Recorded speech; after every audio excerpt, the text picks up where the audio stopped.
you. So hello, everyone. You are on the Marketing Blab with Deborah. And I am Deborah Jason. I'm the author of the award-winning book, Millionaire Marketing on a Shoestring Budget, and DeborahJason.com. And as usual, when I do my blabs, I'm excited today because what seems to have happened over the last several months is most of my guests have been people that I've never met in person.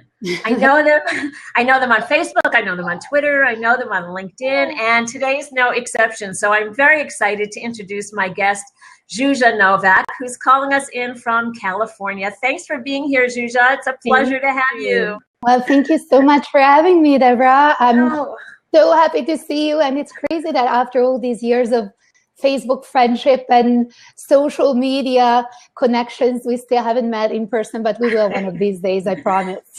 We will. I was recently in California, but schedules were such that we didn't get to connect face to face. So I want to thank you for being here. And I want to let people know, some people I think know you who are on today's show, but for those who don't, you came to the United States when you were 20 and you came by yourself.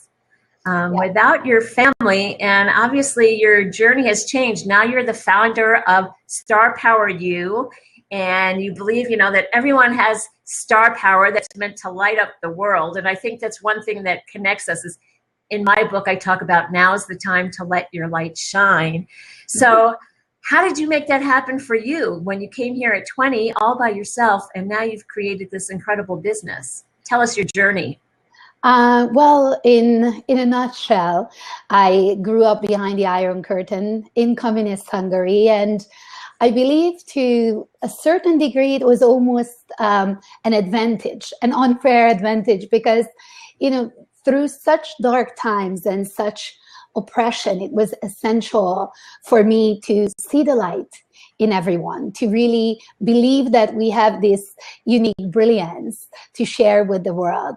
And also, I was very, very fortunate to have two loving parents that ever since I was very little, they always told me, you can do anything that you want. You should dream big and make sure those dreams come through, and we are here to support you.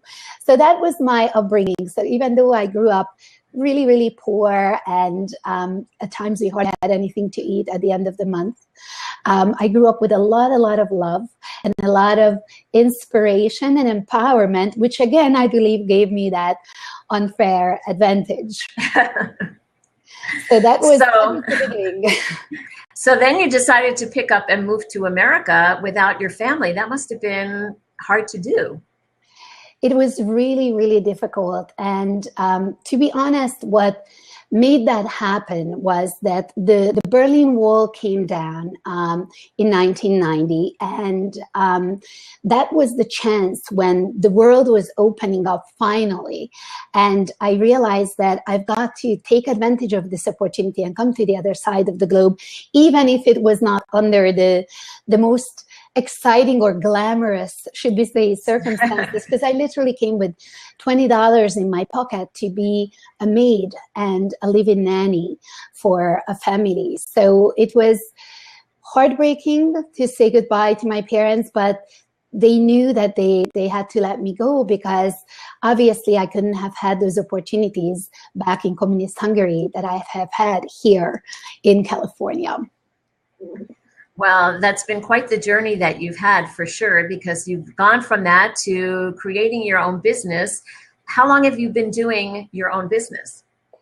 I've been doing it for a decade. It's hard to believe, but I have had along the way, going from, maid to dream maker, brand strategist. I've had several people who helped me and supported me and believed in me. And I'm so very grateful for that. And it's amazing to now be in the position where I can give back that goodness. I can give back that belief in others. But yes, I basically went from, being a maid and scrubbing my way up in the world, putting myself through school at UCLA and then business school. And again, serendipity of life, I ended up working in the movie industry, which I loved so much. I was very fortunate and had a brilliant career and worked on major films like the original Matrix back whenever that was, 18 years ago. And time flies.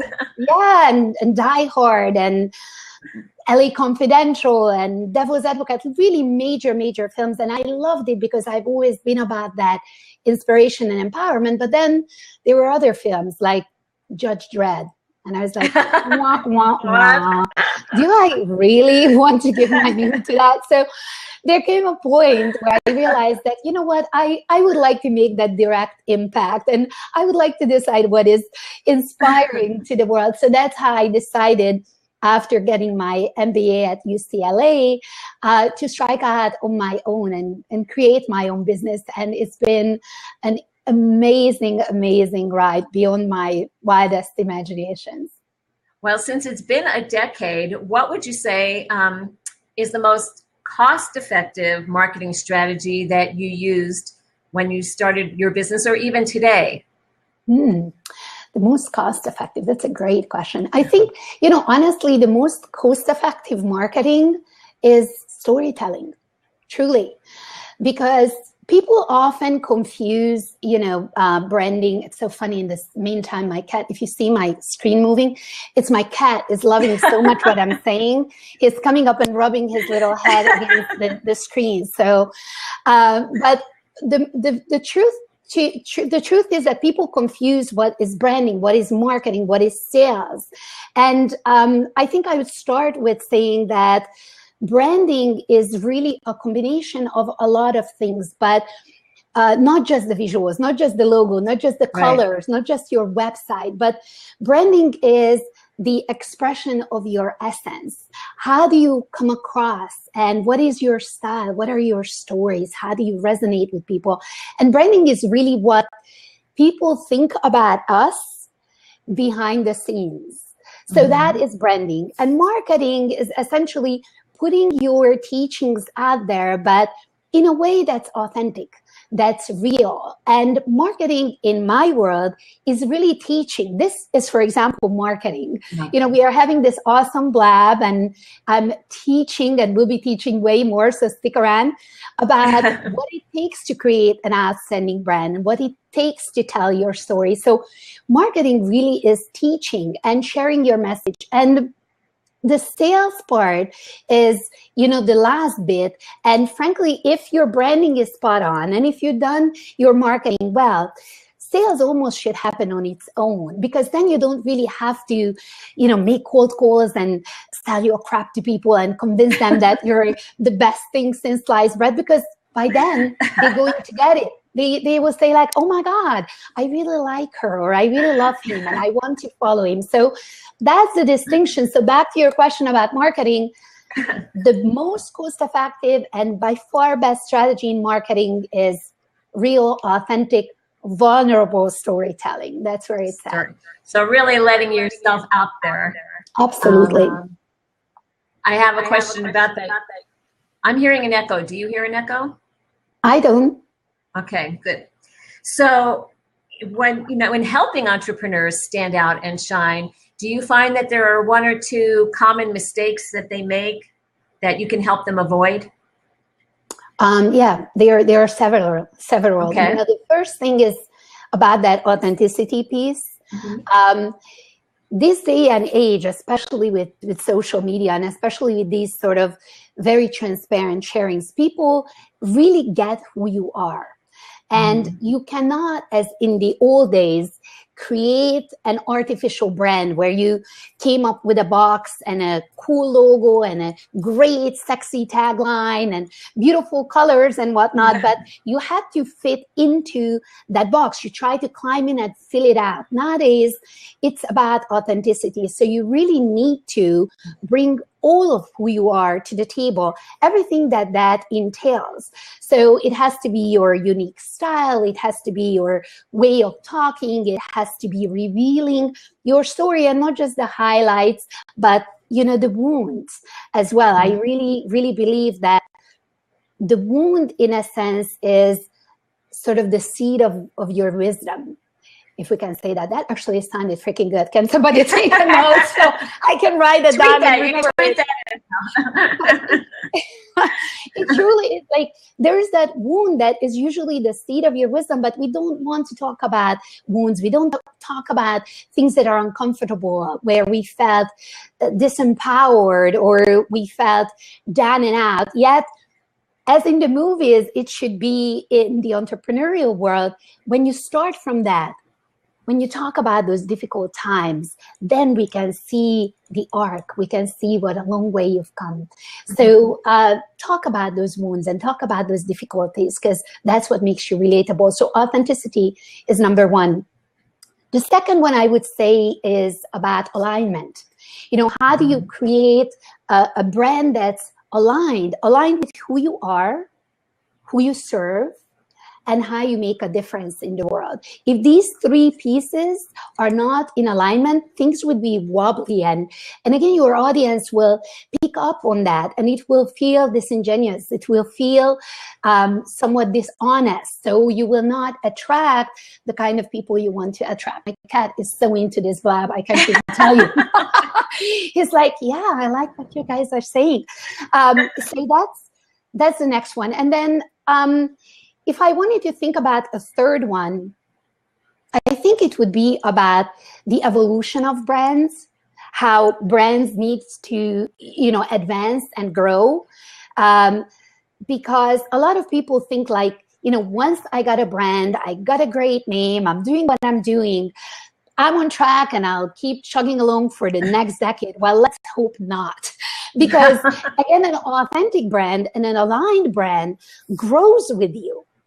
We want it to evolve with you. So it needs to reflect that. So there needs to be an advancement. You know, sometimes when I create websites or social media banners for clients, they say, oh my God, this is so great and this is so beautiful. And I really hope I'll be able to use this for the next 5 years. And I'm like, I hope not. I hope you're going to grow your business so much and you're going to skyrocket with it so much that it will change. And we're going to have to redefine and realign and tweak things. And everybody has been through this process who's been around the block, and I'm no exception. I mean, my brand has evolved and grown, but since each brand was truly an expression of who I am, I have hundreds and thousands of people who have followed me since, even though originally I had this brand called Bliss Biz, because I've always been a ridiculously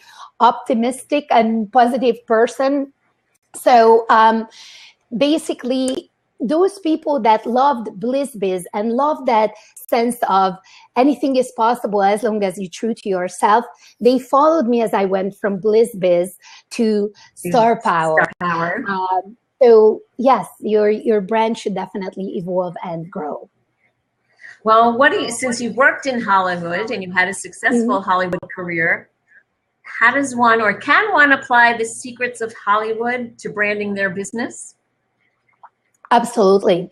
There are several ways in which we can do that. And I would say, you know, interestingly enough, and I was thinking there are so many areas in which you can apply this. You can apply this to launches. You can apply this to websites. So I'm thinking what would be the best example, but let's talk about websites, for example. Okay. So in Hollywood, when they release a movie, as all of you know, I hope you all love movies as much as I do, but even if you don't, I'm sure you have experienced the rollout of a big film like Star Wars or, you know, like the Die Hard movies were. And movies like that don't just appear all of a sudden. It's not just like, plop, there it is, and gosh, you better go to the theater tomorrow, otherwise you're going to miss it, right? There is a lead up. There is a building of excitement. There is that hook initially that gets you. And especially with big movies like that, that initial hook, that initial reveal is called a teaser trailer. So you usually see a very, very short teaser trailer. many times, even in the case of, for example, Star Wars, that teaser trailer is actually released before the final cut was made for the movie, which is kind of crazy if you think about it. That comes up sometimes a year before the movie comes out. But the teaser trailer gives you a feel, gives you the highlights of the movie, but it's very short, it's under a minute. And again, it just creates that emotion in you, like, ooh, there's something exciting coming, right? Yes. So that's a teaser trailer. And then closer to the movie comes the actual trailer that is between 2 to 3 minutes. There you can start to get a feel for the storyline. You know, they give you the highlights, and they are usually the best highlights. As in marketing, you should highlight your best stuff because you want people to be intrigued. But that teaser trailer gives you the storyline and the highlights of the film.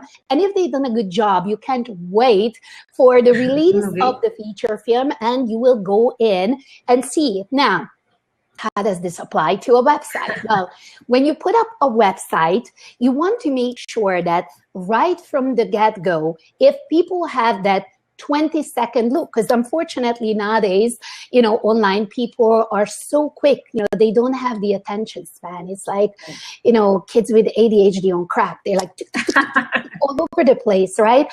So right away when they go to your website, kind of like the teaser trailer, looking at the colors, looking at the images that you have up there, whether they are of you or something else, they need to grab them. Your logo that pops up right up front, they need to grab them like a teaser trailer does.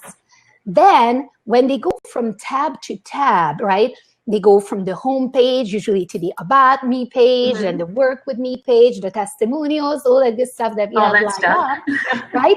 It's kind of like the trailer. So you want to give a little taste, and you want to make sure that those things that come up on each page, they guide your viewer, your potential client, to go where you want them to go. If you want them to opt in, you better make sure that's what calls their attention. If you want them to read a specific testimonial, you better make sure that's high up there, because they may not want to scroll down and read all 58 of them. So all these little things, and that's sort of the trailer, and making sure each tab tells a different side of that story. You come from a different angle, you evoke a different kind of emotion, right? In the About Me page, you might want to evoke that sense of relatability with vulnerability. When you go to the testimonial page, you might want to evoke that feeling of gratitude and saying how grateful you are that you had the honor and the privilege to serve these amazing people. So you want to pay attention to those emotions. And if you've done that well, then comes the feature film, and then people will actually go and explore your site and really read the nitty-gritty and read between the lines, and will decide to, you know, opt in and get on your list, or even reach out to you on your Contact Me page and hire you to work with you. Well, that kind of leads me into, you know, how do you build a loyal following? Well, that's part of it, right?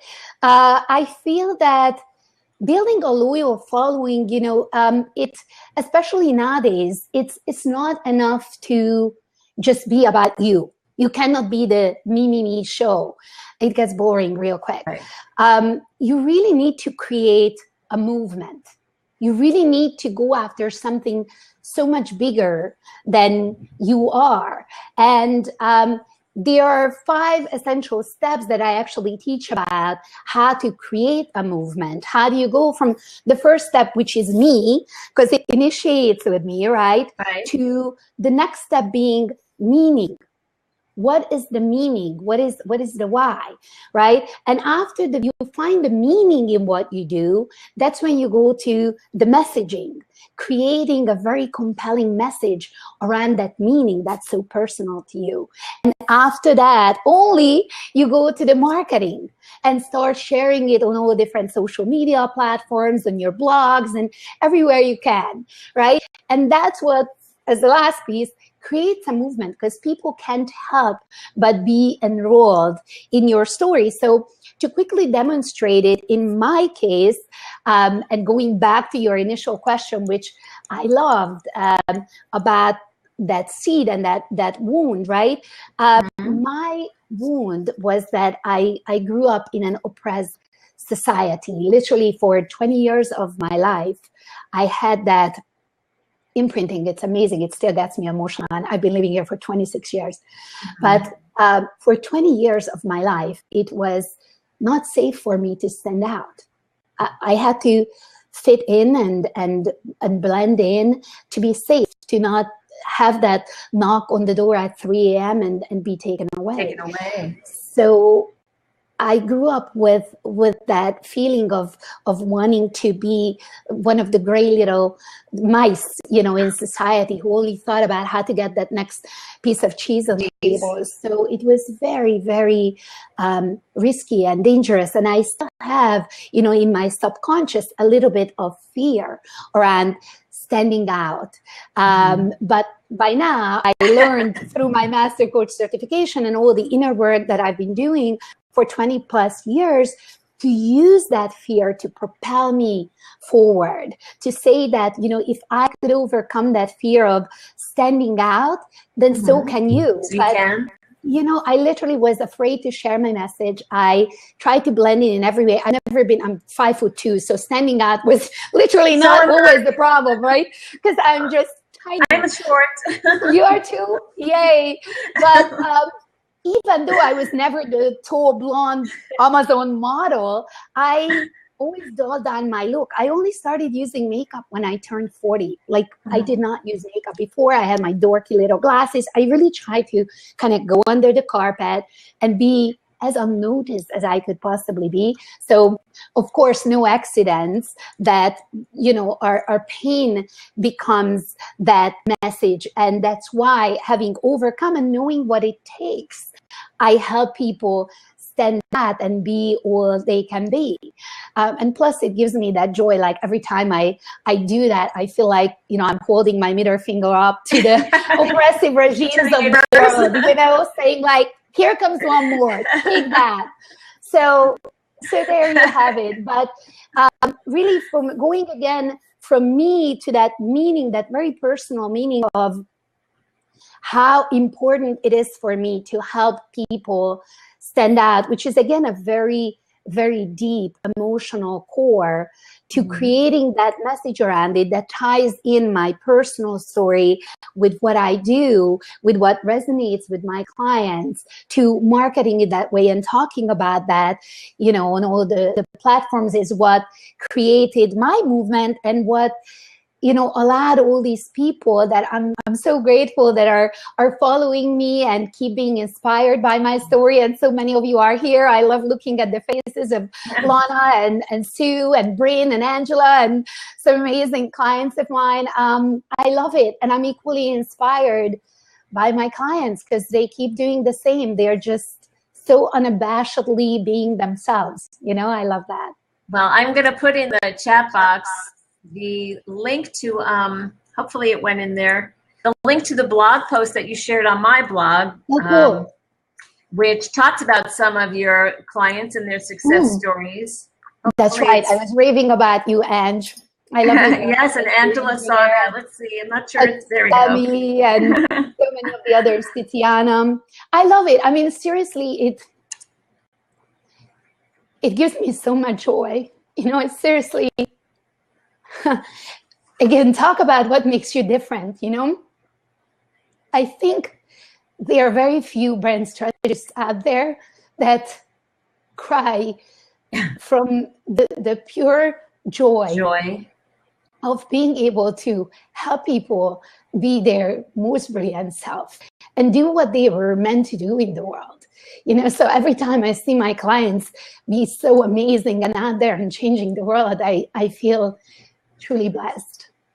Well, I'm sure they feel the same way about you. And, you know, another question that comes up is, what do you suggest to someone who is kind of struggling with identifying their unique gift and how they might help others? I mean, I know one of your phrases is, you know, how do you turn up the wattage on their unique brilliance? What's your advice for people who are struggling with trying to figure out what does make me unique? What makes me special? You know, it's to be honest, it's not an easy thing to do. It sounds super simple, but it's really not that easy to identify because honestly, we don't have that distance from ourselves and we don't see ourselves objectively. And trust me, again, I've done all the work, but that's the reason why, you know, up to now, I invest, you know, 6 figures in having mentors. And I have an amazing, you know, one-on-one coach who was one of Tony Robbins's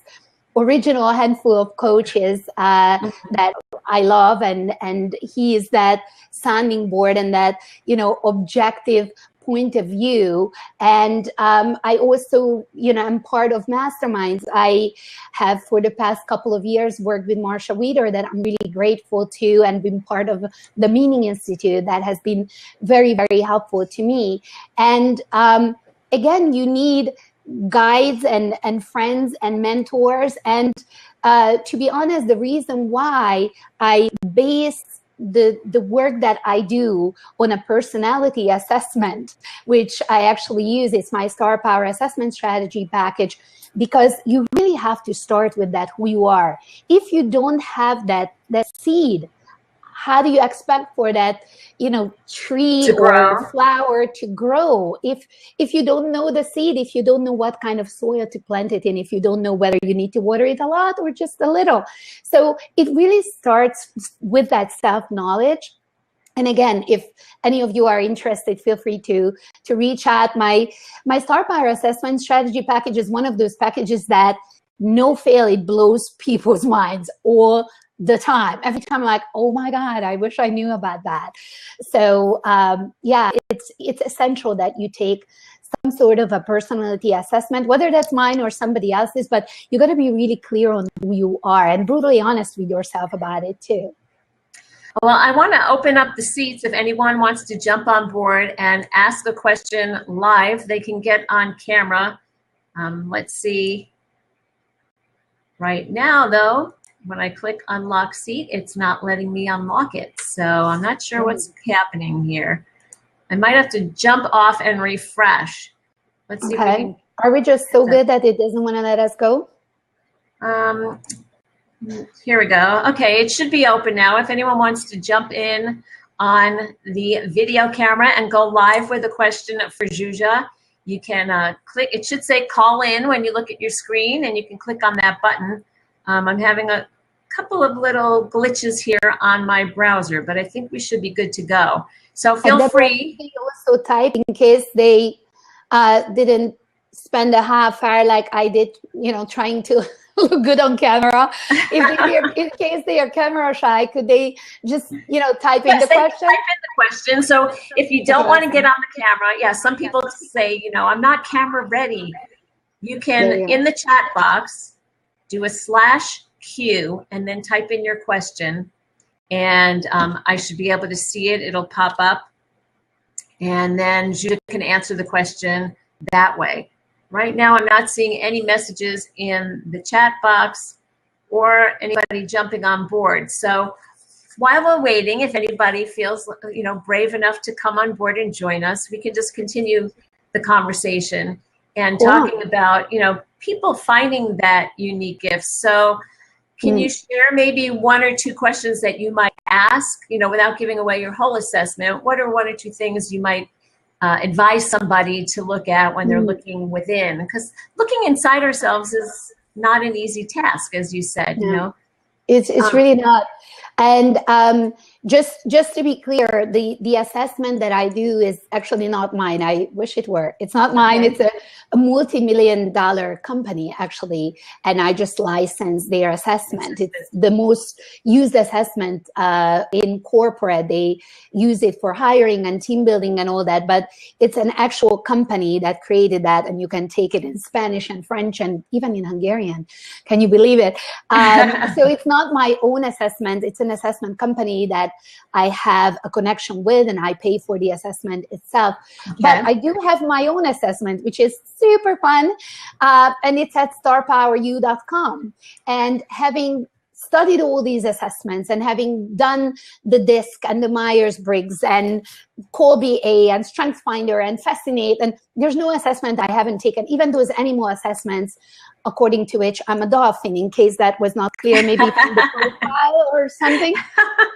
But truth to be told, especially back when I created my own assessment, and I really took 6 months to make sure that it is very accurate and spot on, and at the same time just as sassy and sexy and memorable.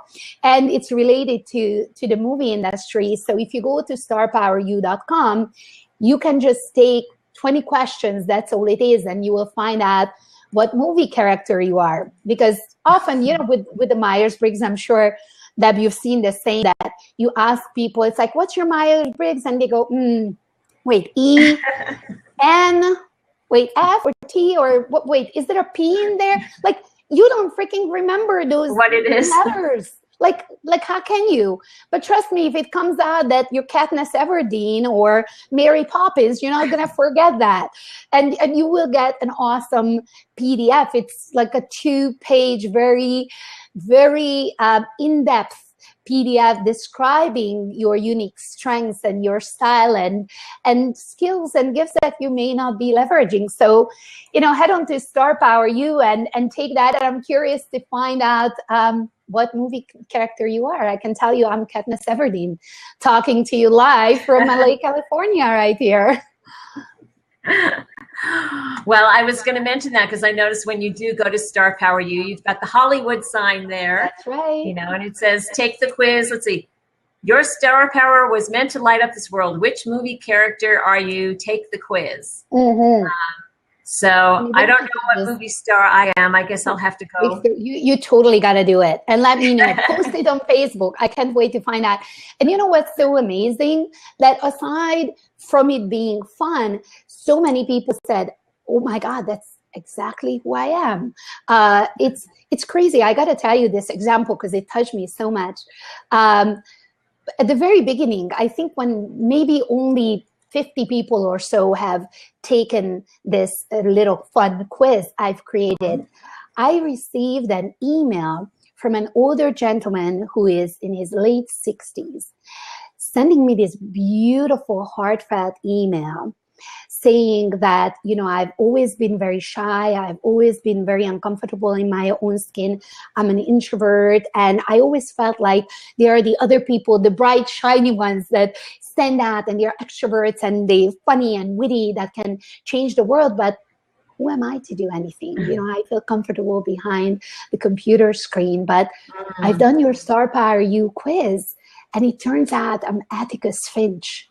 And for the first time in my life, I can see how I can make a difference. And yes, I'm nerdy. And yes, I'm detail-oriented. And yes, I'm analytical. But hallelujah, if Atticus Finch could do it, so can I. And I'm telling you, I was just reading that email, like literally crying in front of my computer going, oh my God, you know, if just for this, it was well worth it. It was so, so beautiful to let, you know, someone be and feel so, you know, empowered by what I created. So do that. You will find it to be a lot of fun. So, okay, Bryn, we have Bryn Yay, saying Bryn. She's not seeing the open seat, so she can't jump in, and the chat feed doesn't seem to be on. So let me see. I'm going to try this again. The tech gods are the ones I'm not very friendly with, by the way. Everybody else seems to collaborate for me in the universe. The techie gods, nope. Maybe it's a goddess, because the chat feed is now on again, so that's good. I did open a seat, so try again, Bryn, and see if you can see. You'll see my image. There we go. Here she comes. So we've got Bryn calling in. So hopefully we'll get her on camera. Good morning. Glad to Hi, be here. Bryn. Hi there. How are you? Hey, Bryn. So awesome to hear you, girl. Yeah, you too. I'm curious about something that we've been talking about, kind of amplifying the star power and increasing their wattage. And I've got clients that are quiet by nature, and they move me just as much as kind of the big presences. Like, and sometimes that kind of quiet presence defines their brand as much as, lots of wattage. So do you want to speak to that too? Because I feel like my role is to support them and amplify however and whoever they are. So I'm curious about your thoughts about that.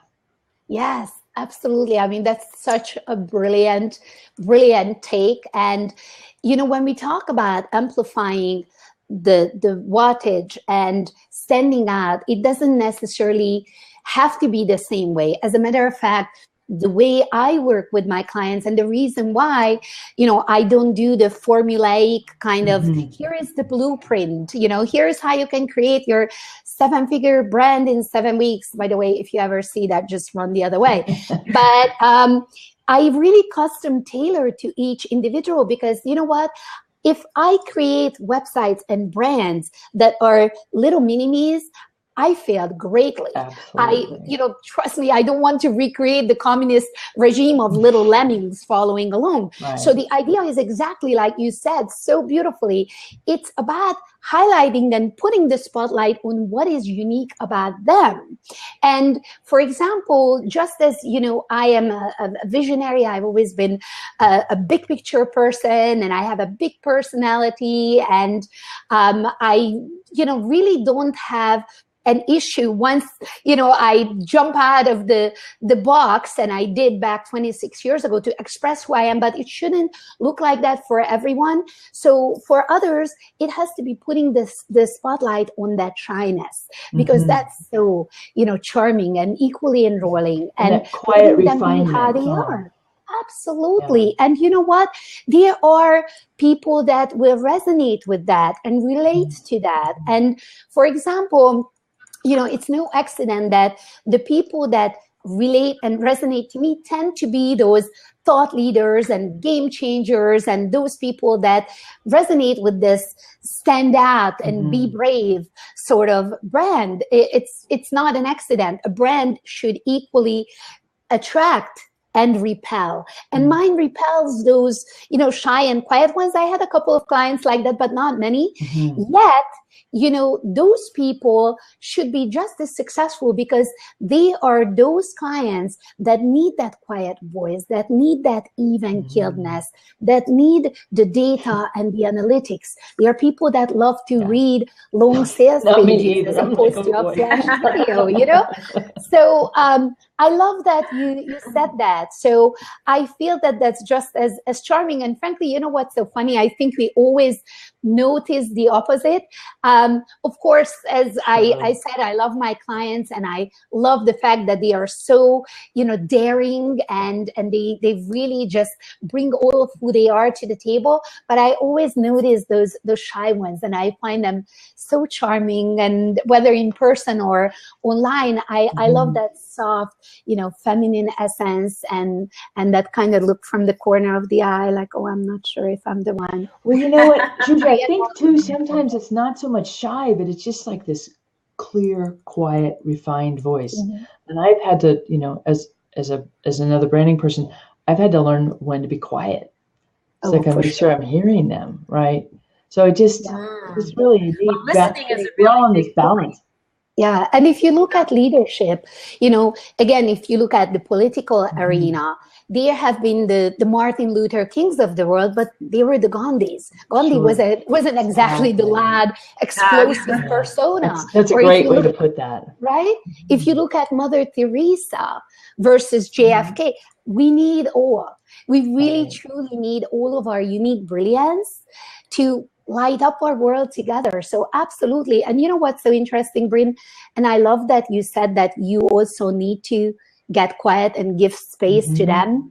It's wonderful also. And I gotta say, it's a blessing how we get to grow and evolve through our clients and with our clients. And even, by the way, and I just wanted to give this little tip, because I see several of you here who are listening are speakers. Often the most powerful thing is leaning into the opposite of who you are here and there. One of my favorite mentors, Bo Eason. If you don't know the guy, check him out. He is incredible and I love him, and I'm so grateful to have worked with him. So Bo Eason talks about personal story power, and back years ago when I was working with him, he said, oh my God, like you're tiny, but you have such an explosive persona. You effervescent, you're bubbly. It's like, whoa. And then when I went on stage, he said, you know, it's so amazing and you're so bright and you're so stand in the star power, but every once in a while, you got to reel it in and you got to be quiet and you got to almost just lean in and not move your arms quite so much and stand still. And that's when people will go, what was that? What did she say? So it's very interesting. That's a terrific point. Yeah. But also, so like that, when you were talking about what it feels like to like give the middle finger to the communist regime and when you were moved by that one client, it's like, I feel like that's another place we lean in. It's like, I'm holding this for you and you're giving this back to me. Thank you. It's magic. Yay. Thank you so much for that reflection. Thank you, Bryn. So somebody else can come in. You're amazing. Thanks, Bryn. Thanks for joining us. Thank you. So here's a question for you. Recently, I was reading somebody's post about branding, and she said, you know, if you're questioning who you are or what your values are, you know, write some of that down, but also, and tell me if you agree with this. She said, turn to 3 or 4 trusted friends and ask them, what are 3 words that you feel describe me? Yeah. I'm just curious, one, if you agree, if that's a good idea, or do you think that could sort of get somebody confused going, oh, well, you know, Zsuzsa said that I am bright and radiant and charming, but I feel like I'm quiet and, you know, withdrawn. So you want to talk to that?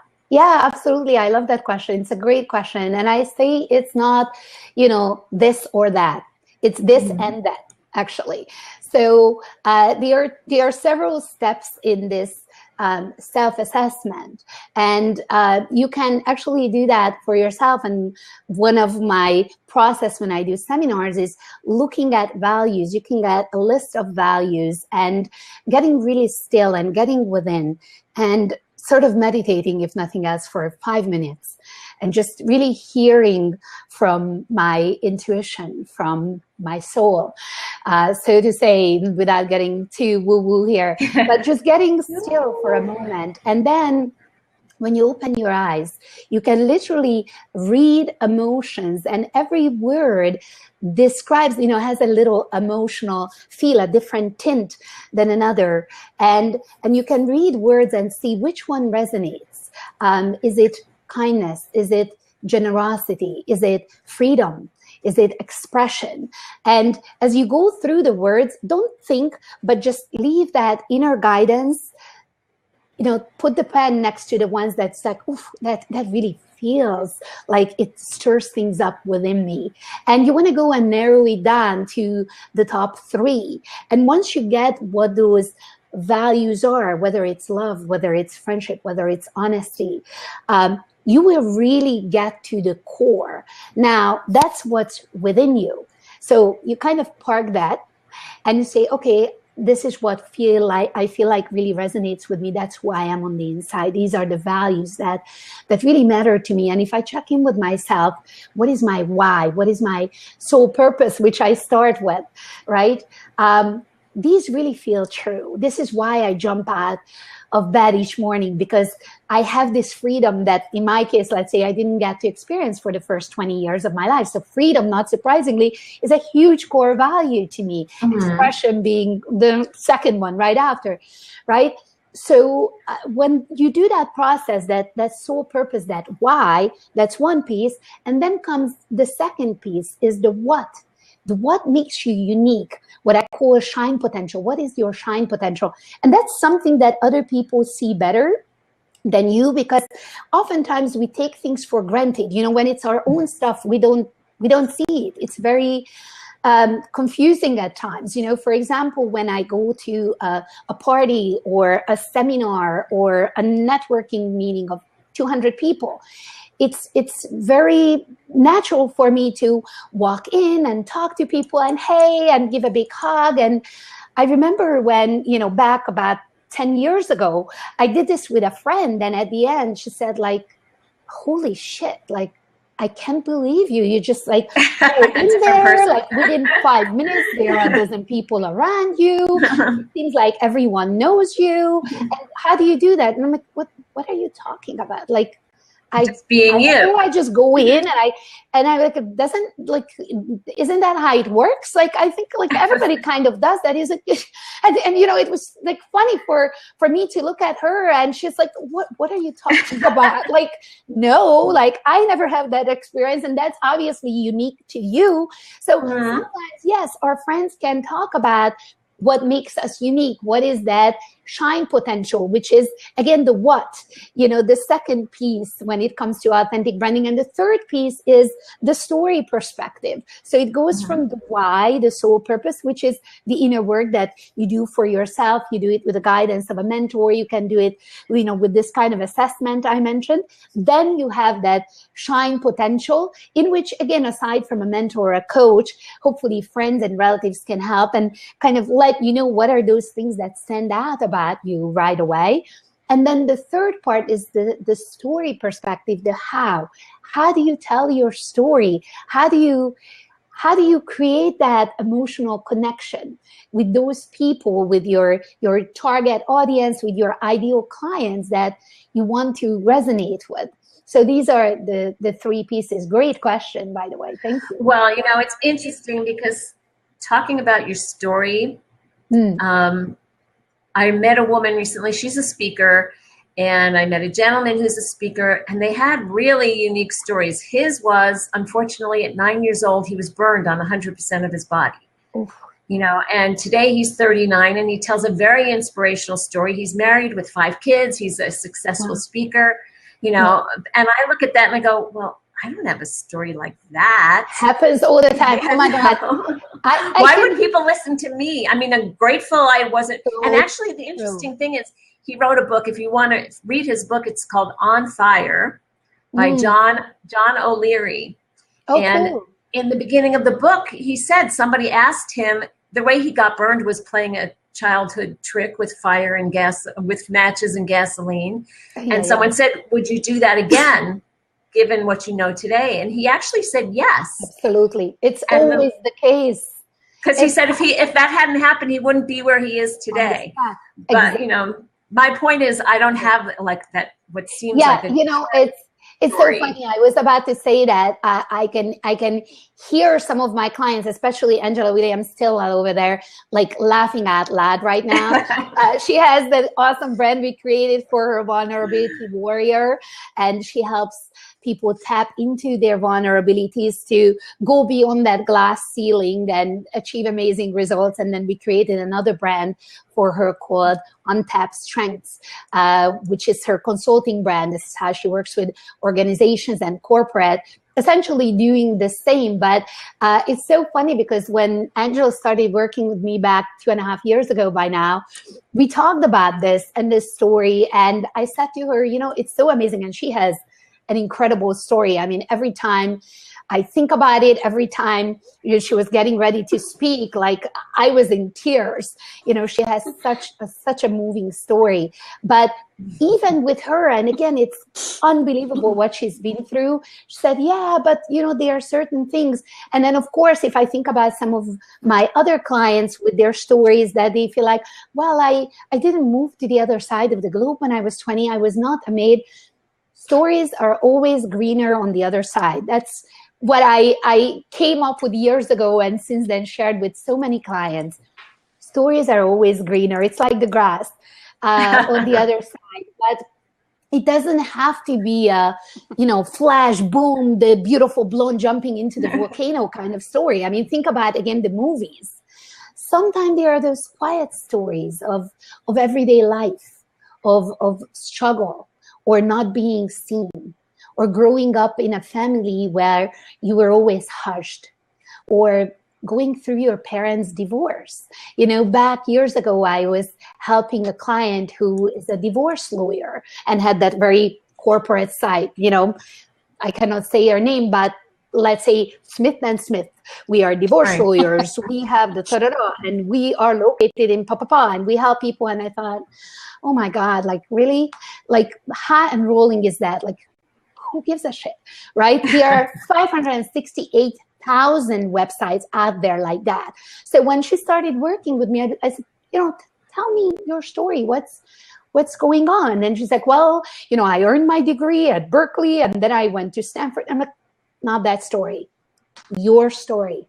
What happened? Like, tell me about your childhood. And so all of a sudden, instead of listing all the things we've done, I have an MBA, trust me, that doesn't work. People that work with me, they don't work with me only, yes, I have the expertise, and yes, I have the MBA, and yes, I have, the corporate career and these dozens of years behind me and 6-figure launches, but that's not why they work with me. They work with me because of who I am and because how much I care about them and because they feel like, oh my God, you move me like no one else. And with this client of mine, again, this lawyer gal, I have to say that you need to find that part of your story that is so human, that's so relatable, that's so not just window front and formal.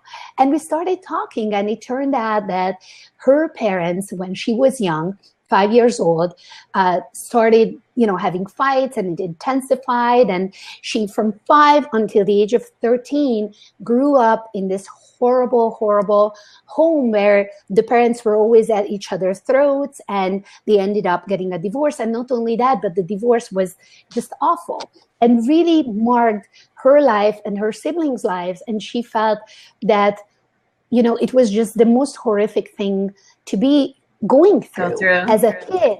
And she said, there was something in me at that time, around the time when I started school. I was about 6 years old. And I said, you know what? I didn't know I'm going to be a lawyer, but I thought nobody should have to go through this.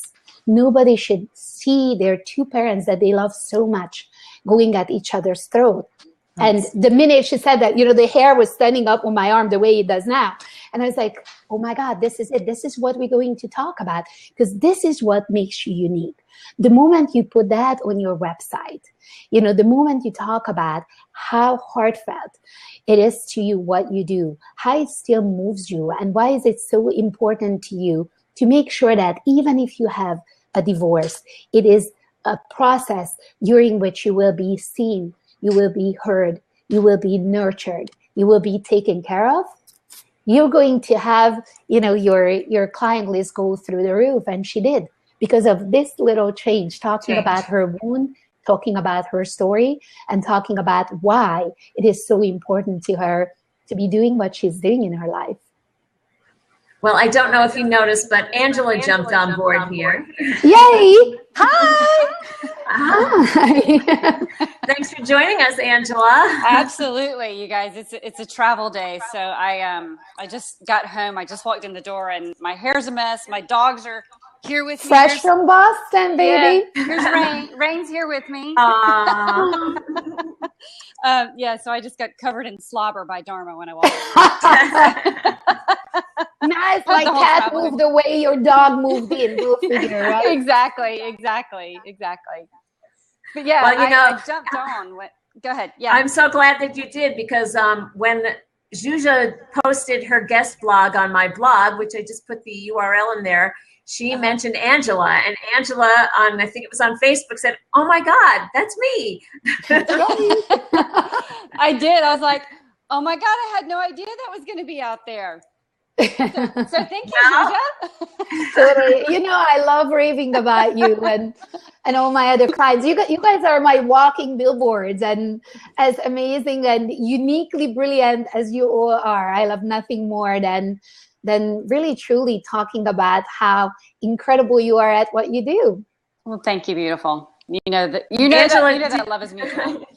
Yeah. Did you have a question, or do you want to share with us your experience of working with Zsuzsa?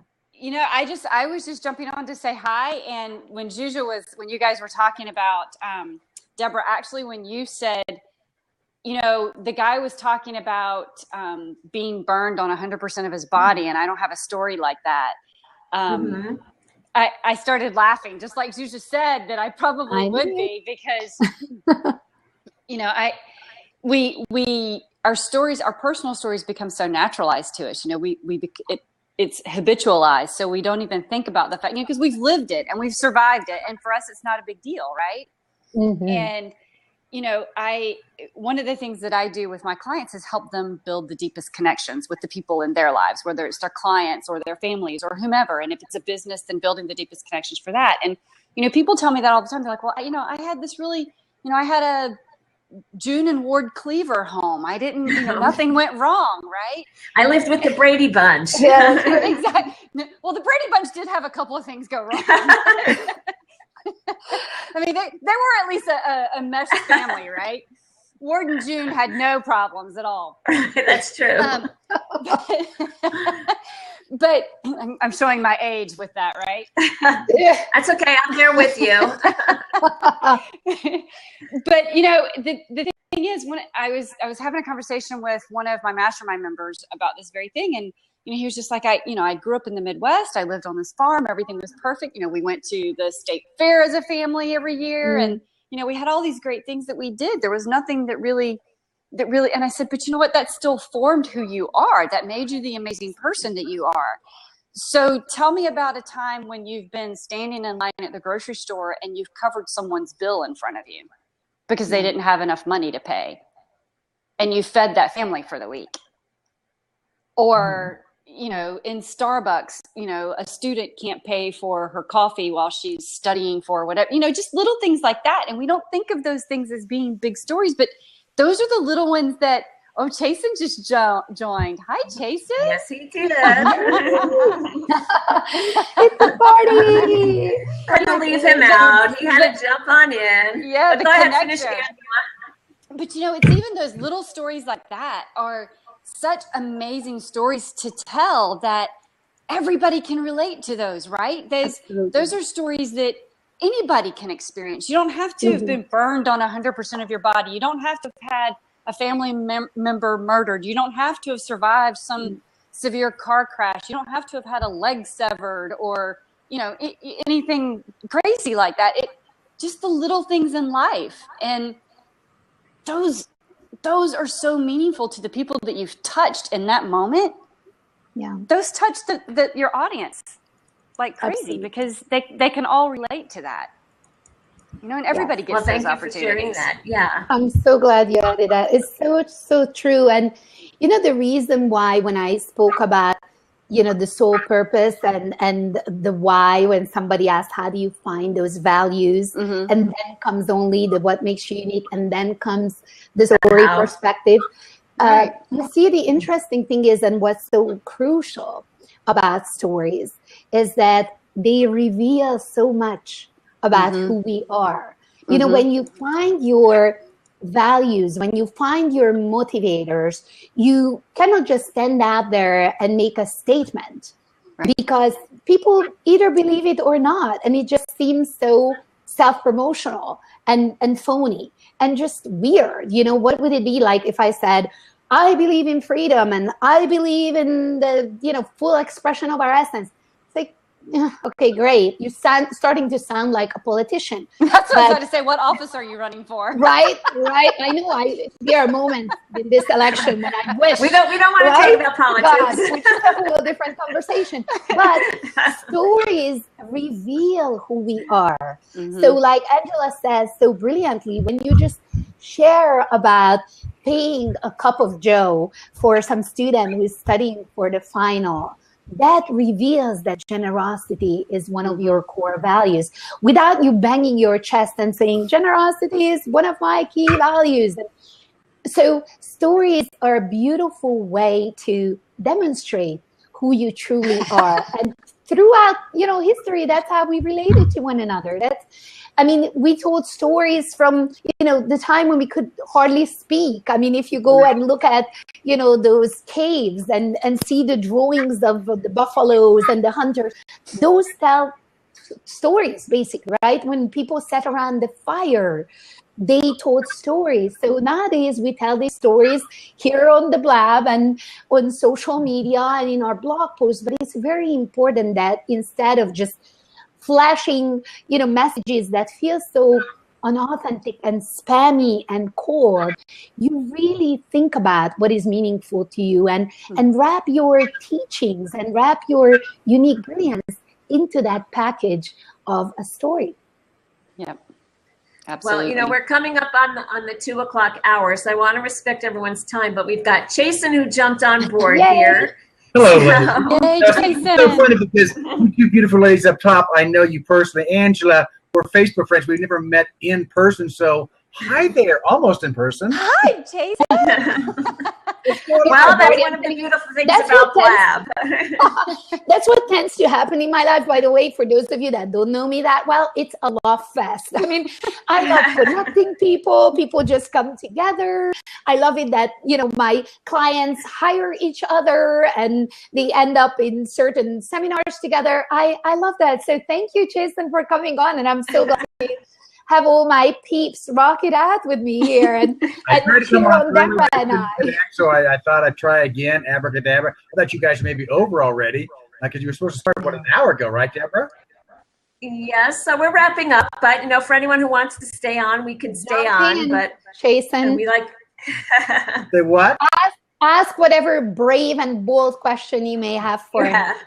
Whoa! Go for it. Boy, you're pretty there, lady. Well, okay, here's a question for you. Okay. You're sitting on your deathbed and you're looking back at your life. What's the most impacting thing that you did in your life? All three of you, go. Interesting. And all at the same time, that's going to be kind of long. But you know, women, you can multitask. That's right. You know us. I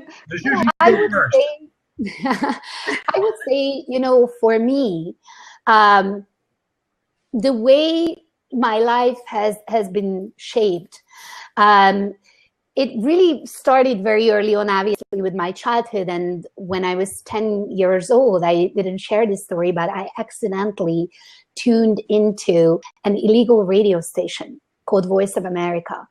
And for the first time in my life, I've heard an amazing song in English. And I was sitting there in the chair. I was blown away because I was convinced that this man, whoever he is talking to me, singing to me, and has a very important message for me, Zsuzsa Novak, sitting in this ugly-ass green armchair. And I ran to the bookshelf, I grabbed the dictionary, and I started to decipher the words, and I wanted to find out, what is this message? And I found these little bits and pieces, and it said, imagine, and it said no boundaries, and dream. And all of a sudden I thought, oh my God, there is a world out there beyond the Iron Curtain where everything is possible, where we can really stand out and shine. And it ended up being actually, of course, John Lennon's Imagine, that they were playing the day after he was assassinated in 1980. And in a way, I have my sole purpose because of John Lennon, and I have him to thank for that, in part because he ignited this light within me where I said, it is possible. You know, it really is possible. So what I hope that at the end of my days, I will be able to look back and say that I helped as many people as possible, whether directly or indirectly through my brilliant clients like Angela, to be their best self and to make a difference in the world. And I really would hope to leave the world a brighter place than it was before I came in. There you go. Angela, you have to go. Oh, I'm up next. Oh, I thought we would let Deborah go next. Oh my God! What the this was my one. Is there a horse in your house? This is Dharma. I think I told you that our dog is Karma, which is a Chihuahua. Dharma and Karma, you too. Yeah, we were. Dharma looks like he's bigger than me.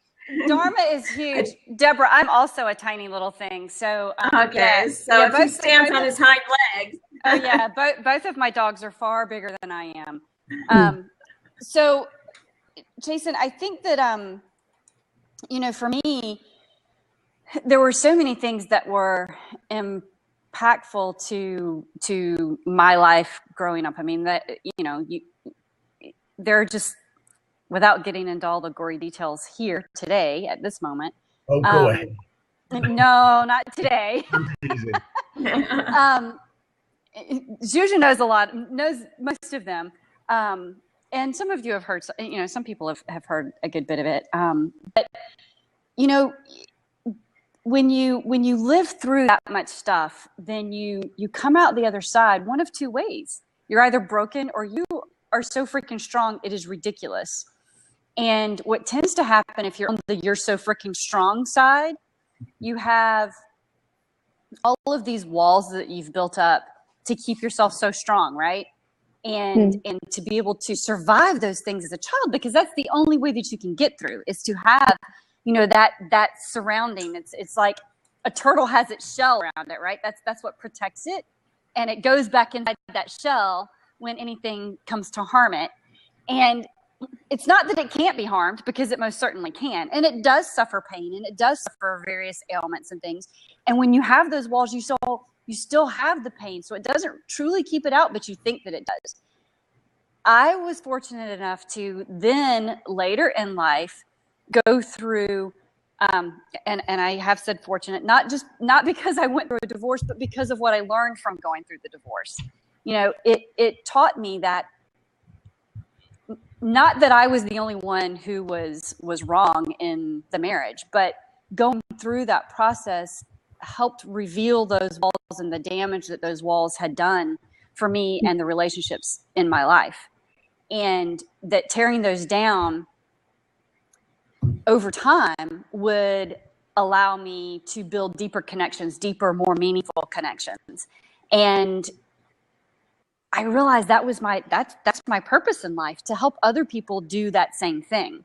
So it's not about presenting this perfect picture. It's about presenting perfect imperfection, embracing the things that have happened to you, so that you can then, so other people can better relate to you, and it allows other people to be fully themselves.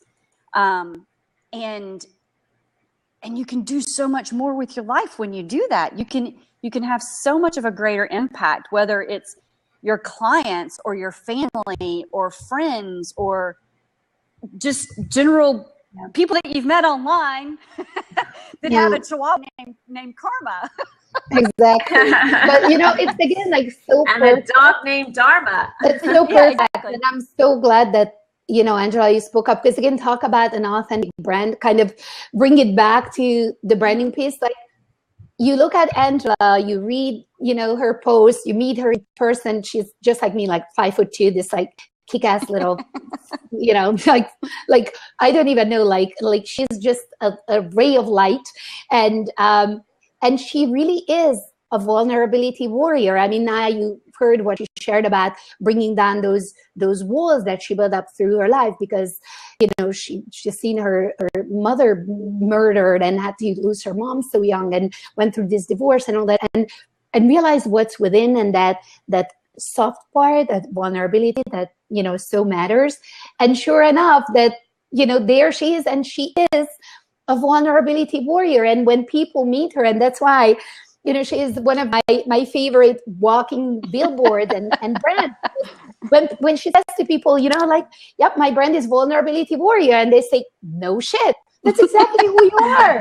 And so it is so spot on. It is so authentic in every fiber of her being, in every way, every little cell. She is a vulnerability warrior. So thank you for that, Ange. Thank you. Thank you. And Deb, what about you? So me, you know, here, this is an example of what we were just talking about. I listened to Angela, and it's like, my mother left when she was 56 years old, and I mean, she passed. She didn't leave. Mm-hmm. But, you know, I didn't live through a family divorce. My mom wasn't murdered. No disrespect to you. You know, No. I don't have what I feel like is, you know, those stories like that. But what's important to me in terms of Chasen's question about, you know, feeling like I've made an impact, is I've had friends over the years. Two things are really important to me, and that's my family and my friends. And I lived on the island of Kauai for 10 years. And one of the reasons I left that beautiful paradise was to come back to the mainland to be closer to some of my closest family and friends. And people say that I'm a connector, that I'm the glue that holds them together, because even though I lived in Kauai, I still kept in touch with people in Colorado. And I grew up in New York, and when I go back to New York, I still see childhood friends, you know, and everyone's like, we don't see each other unless you get us together. And to me, that, you know, has an impact. It's just keeping those chains or, you know, links together that bring value to me, because I believe in love. You know, I want to love and be loved, and I want to nurture and be nurtured. And so I want people to remember that about me. It's interesting when we were talking about, you know, the things that people would perceive you as if you were looking at your brand and doing a brand audit. Someone told me, a friend of mine said, one of the words she described me as was phosphorescent. Interesting. And I, Awesome. what? Wow. I said, am I radioactive? And she said, And you didn't even live near Chernobyl like I did. Oh my God. all right. You got it without But the she radiation. That's so cool. Well, the way she defined it was, I think she said luminous and lustrous, and then she said soft-hearted. And so it was interesting to get that feedback from her in that way, because that's, I guess, you know, to answer Chasen's question, that's the impact I've had on her in particular. So thank you for that question, Chasen. You know, it sort of ties into not just making an impact, but the values and the brands that we've been talking about for the last hour. And you know, I just want to say a couple of things. Number one, that is so beautiful, and it's so who you are. That's so who I know you to be. And with that said, talking about creating an authentic brand and creating a movement, it's no surprise that all four of us, and so many that I see up on the top of the screen that I know well, we are those big-hearted, loving, nurturing connectors. I mean, Chasen, like, he is just the born connector. You know, he's so generous, always cheering people on and connecting them. I mean, I loved the guy before meeting him in person, because on, you know, our connection on Facebook, and how kind he was always and how generous. And it's like, oh my God, he's just like me. He cheers others on and really champion their clients. And I love that about him. The same goes for Angela, the same goes for you. So you really create those alignments, and that's how we can create global impact that goes beyond boundaries now, with the help of technology, which oftentimes we don't particularly like when it gives us the glitches. But let's be grateful, because it allows us to connect, you know, all over the world. And that's what it takes, because nowadays, whether you live in India or Pakistan or Eastern Europe or Canada or Australia, you can tune in, and hopefully if you did, you were inspired and empowered by this awesome blog with Deborah. So I'm so glad that all of you showed up. Well, thank you, Zsuzsa, for coming and spending your time and taking time out of your day. And thank you, Chasen and Angela, for being here. I'm going to actually turn off the recording, but if people want to hang out and stay on the Blab for a little bit, I'll be online. Zsuzsa, if you have to go, that's fine. But if you want to hang out a little bit, we're going to say goodbye for now. Thanks, everybody, for being here. You've been on the Marketing Blab with Deborah. Zsuzsa, everyone who wants to find Zsuzsa, I'm going to put the URL in here. Please, she can be found at starpoweru.com. That's right. Starpoweru.com. It's in the chat there. And you can also read her guest blog post on my blog that she posted, where she mentioned Angela. And that's in the chat box as well. So it's Zsuzsa Novak with starpoweru.com. And I'm Deborah Jason at deborahjason.com. Thank you, Chasen. You want to tell people how they can find you? SuccessfulLivesUnlimited.com. Or you can go to my podcast. And Angela. There, which is EntrepreneurMarketingMania.com is my podcast. And I just want to say hi. I'm going to check out also, so I love you guys. And hopefully I'll be, you're next door, so I'll be seeing you all the time. But hopefully I'll be seeing you guys also soon. So thanks. Thank you. Bye, Thanks, Chasen. Bye, Chasen. Thank you. And Angela, real quick, where can people find the Vulnerability Warrior? You can go to untappedstrengths.com, and you can find me on Twitter at AWStill. Actually, social media across everything just do AW Stillwell. LinkedIn, it's LinkedIn, AW Stillwell. Twitter, AW Stillwell. Blab, AW, they're Right. all AW Very Stillwell. important to have an aligned brand, you guys. There's again more than even in the sign up. Make sure that people find you the same way. There has to be an umbrella brand that you go by, and yeah, that's phenomenal. Again, Awesome. Well, thank you again, everybody, for being here today and taking time out of your day. The next Blab will be May 13th. It's not up on my schedule yet, but it will be with Shahar Boyayan. I never quite pronounce her name correctly. But we're going to be talking about mesmerizing content. She's a neuromuscular branding person. She talks a lot about it. She's hysterical. She's wonderful. funny. So cool. stay I'll tuned check it for out. May 13th. And have a great weekend, everybody. Here in Colorado, we're supposed to have snow. So, Oh my gosh. You too. Thank you so much for having me on, Deborah. It was so thank much you, fun. Zsuzsa. And It was we my planned for it pleasure. for so many months, and I'm glad that We finally did. we were able to fit it in on our calendar. It was a pleasure. Thank you so much for all of you that show up and show up continuously, that showed up for this Blab and show up on Facebook and read my newsletters. I love you so much. And for those of you that I'm not connected with, you can find me as Zsuzsa Novak on all the social media platforms. So from Instagram to Facebook and LinkedIn, you can find me at Zsuzsa Novak, and I would love to connect with you and support you along your journey in any way I can. Thank you, Zsuzsa. And again, it's starpoweryou.com. That's right.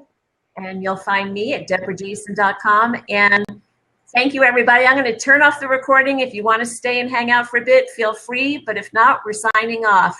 Thank you so Thanks, much. everyone. See you guys. Bye. Bye.